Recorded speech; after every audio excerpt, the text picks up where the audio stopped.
নমস্কার, আমি শ্রী সুমন। আজকের টোটকা, যারা প্রচুর চিন্তিত, লোন নিয়ে চিন্তিত, যারা খুব ঋণগ্রস্ত হয়ে রয়েছেন, যাদের প্রচুর শত্রু রয়েছে, যাদের কোনো কাজই খুব সহজভাবে হচ্ছে না, কারোর ইনক্রিমেন্ট হচ্ছে না, কারোর প্রমোশন হচ্ছে না, কারোর চাকরি হচ্ছে না, অর্থনৈতিক সমস্যা প্রতিনিয়ত কারোর লেগেই আছে, তারা এই ক্রিয়াটা করতে পারেন।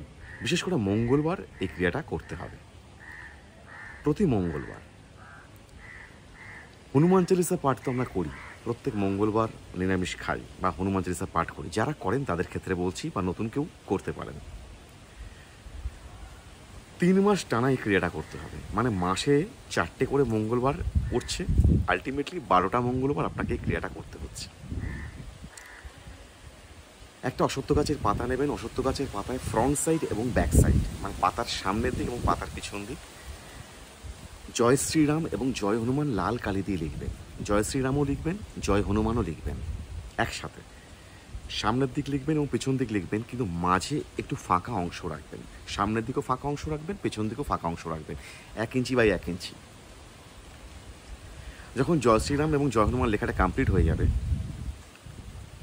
ফ্রন্ট সাইডে, পাতার ফ্রন্ট সাইডে 151 লিখবেন এবং ব্যাক সাইডে 121 লিখবেন।